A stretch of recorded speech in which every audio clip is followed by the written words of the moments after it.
Kita sering merasa bahwa memiliki lebih itu lebih baik, tapi apa yang terjadi ketika kita mengejar lebih daripada cukup? Rasa cukup seringkali dianggap sebagai beban yang menahan langkah kita. Karena setelah kebutuhan dasar terpenuhi, otak kita mulai menyesuaikan diri dan membuat apa yang dulu terasa memadai menjadi biasa.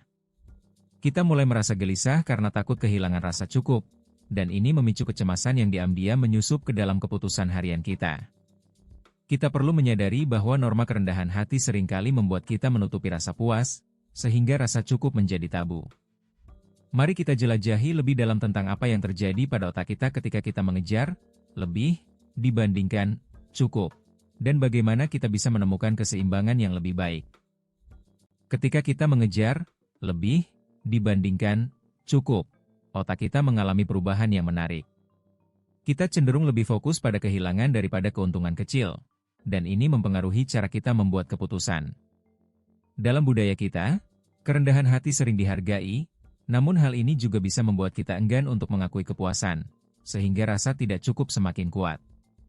Kita perlu menyadari bahwa dorongan untuk lebih ini seringkali berasal dari ketakutan kehilangan.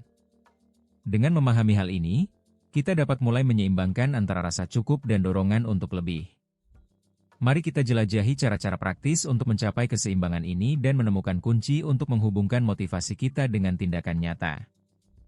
Kita sering terjebak dalam lingkaran mengejar lebih, namun ada cara untuk keluar dari situasi itu.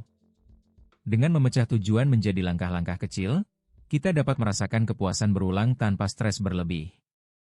Selain itu, menyeimbangkan antara tujuan, cukup, dan lebih, dapat membantu kita merasa aman dan termotivasi. Dengan fokus pada pencapaian sehari-hari dan memperkuat persepsi kepuasan, kita dapat menjaga motivasi tanpa mengorbankan kesejahteraan. Bagaimana kita dapat mempraktekkan hal ini di tengah tekanan untuk selalu lebih? Mari kita jelajahi lebih lanjut. Kita sering terjebak dalam tekanan untuk memiliki lebih, yang diperkuat oleh media sosial yang menampilkan kesuksesan berlebih. Hal ini memicu perbandingan sosial dan membuat kita merasa tidak cukup. Bagaimana jika kita mulai mengubah perspektif dengan mengutamakan kesederhanaan dan keberlanjutan? Dengan menyaring konten yang kita konsumsi dan menjadwalkan waktu untuk memutuskan diri dari dunia digital, kita dapat membantu otak kita untuk menyadari apa yang sudah cukup. Pendekatan ini membantu kita untuk menemukan ketenangan dan kepuasan dalam kehidupan sehari-hari, dan membuka jalan untuk membuat pilihan yang lebih bijak dalam keuangan, kesehatan mental, dan karir. Kita dapat mengaitkan konsep cukup dengan berbagai aspek kehidupan, seperti keuangan, kesehatan mental, dan pilihan karir. Dengan menerima apa yang kita miliki saat ini, kita dapat mengurangi tekanan untuk terus mengejar lebih. Hal ini memungkinkan kita untuk menikmati proses dan menghargai apa yang kita capai. Dalam dunia karir, kita dapat menyeimbangkan antara memenuhi kebutuhan dasar dan mengejar tantangan baru. Kita juga dapat mempertimbangkan bagaimana algoritma digital mempengaruhi cara kita melihat kehidupan dan membuat perubahan untuk menciptakan kesadaran yang lebih seimbang. Namun apa yang akan terjadi jika kita mengubah cara algoritma digital menampilkan konten? Ringkasan singkat menegaskan bahwa rasa cukup dipengaruhi oleh adaptasi hedonistik, aversi kerugian, aktivitas ventral striatum, serta norma budaya yang menolak pengakuan kepuasan.